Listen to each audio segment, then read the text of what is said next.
avoid that temptation to go to instant gratification. That's just because it's not going to make you feel better.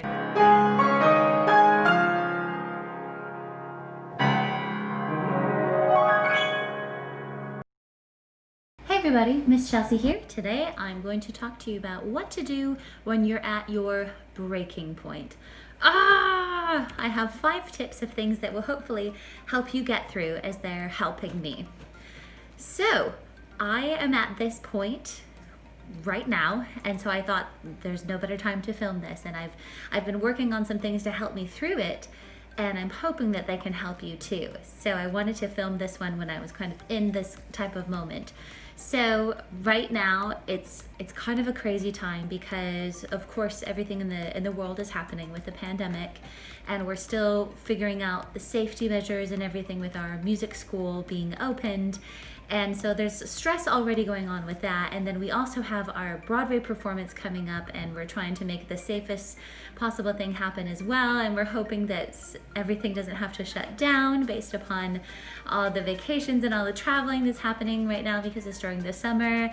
And so I have a lot of anxiety about that in general. And then also we're business owners, and so I have a lot of anxiety in general about the business and keeping it up and running, and having fears about certain things. And it's very different than a 9-to-5 job where you go to the office in a way, and then you can come home and you don't have to worry about it. Everything else is taken care of. But being an entrepreneur and a small business owner, you can't really do that. Every time I have thoughts, I'm always thinking about the music school and making sure everything's working okay, and just trying to have a cohesive program. And so that's been stressful for me. And then also Michael's in this stage where he's repeating the same thing over and over, and even if I would respond to it once, he'll still keep repeating it until he gets what he wants. And if he doesn't, he'll keep repeating it and louder and louder and louder and yelling, and I can just ignore it. And I try so hard, or I'm trying to maybe work on something at the same time, and I'm getting really frustrated. And then Molly is I think she's teething, and she's more in pain, and she's not going down for her naps as well. So I'll be starting in the middle of a project, and then I'll have to stop because I have to go and calm her down because she's screaming and everything. So there's just a lot going on, and I've been feeling at this point myself. And so here are 5 tips. These things have been helpful for me, and hopefully they are helpful to you as well.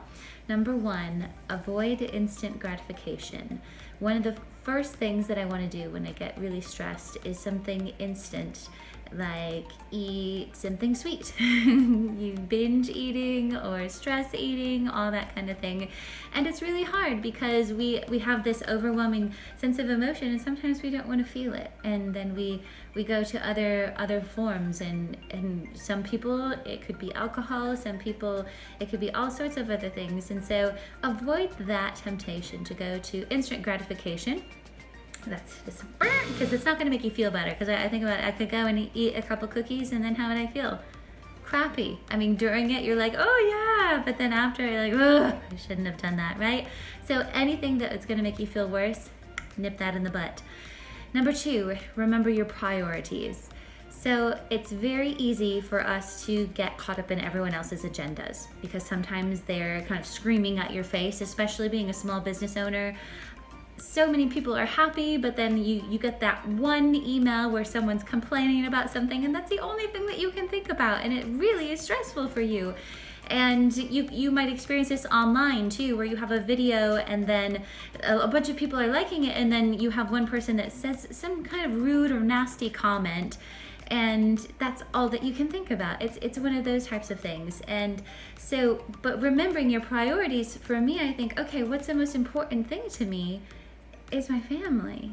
I love them, and so if there's some other form of attention grabber that's distracting me from that, I have to just say, okay, remember my priorities, or remember my goals for performing, or remember my goals for the music school, or certain things that I care about with my students. And I have to just bring myself back to say, okay, that does not deserve my attention right now. That nasty email that I got does not deserve my attention. It needs to be reserved for my family. And I have to keep reminding myself, what is it that I want the most out of life? What is the most important thing? And if that thing doesn't fit into this bubble, you have to push it aside, as hard as it is. Number 3, dance, music. Okay, everybody knows this. You have a certain playlist maybe, or a certain song that you love listening to, and then as soon as you hear it, you start to get in a better mood and you want to dance around the house, or you just feel like $1,000,000, or you just feel so confident while you're doing it, or you're just having a good time, or you can be silly and dance.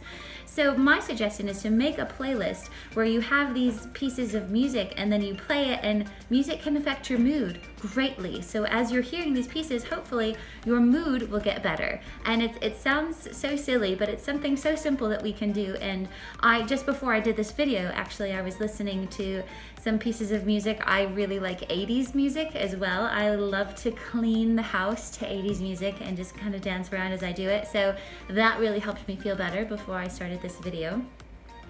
Number 4, breathing. Yes, breathing. I'm still working on it too, because it's one of those things where you're like, yes, I'm breathing all the time, but breathing is different than like breathing, deep breathing, taking the time to inhale, taking the time to exhale, focusing on the inhales and exhales alone. That's probably one of the hardest things in the world for me. I struggle with that so much. But when I do focus on that, or I do a guided deep breathing, or you could do guided meditations, there's so many videos on YouTube, that also helps. All right, it just kind of, everything just relaxes a little bit. It really does help. Okay, and number 5, self-care, whatever that is for you. So stepping away if you can, unplug everything if you can, go on a walk, meditate, go take a nap, whatever it is that makes you feel better after you do it, do that. For me, I am teaching soon, which always makes me feel better, so I'm looking forward to that. But also, right before I did this video, I also put myself together a little bit, because if I was going to dress how I was feeling, I would be in pajamas and an oversized t-shirt and a messy bun right now, and that's how I would be feeling. But I'm like, okay, I want to feel how I'm dressing, so I was like, okay, so I put myself together, and already I'm starting to feel a little bit better today. So those are the 5 tips. Number 1, avoid instant gratification. Number 2, remember your priorities. Number 3, make a playlist. Number 4, breathing. And number 5, self-care. Hopefully that helps. Please, please, please let me know in the comments what helps you when you feel stressed, what helps you when you feel at your breaking point. I would love to hear, and I think we can all just be here helping each other get through this, because as we've said before, we are all in this together. So if you like it, please give me a thumbs up. And if you want to see more videos like this, please hit subscribe. Thank you so much for watching, and we'll see you later.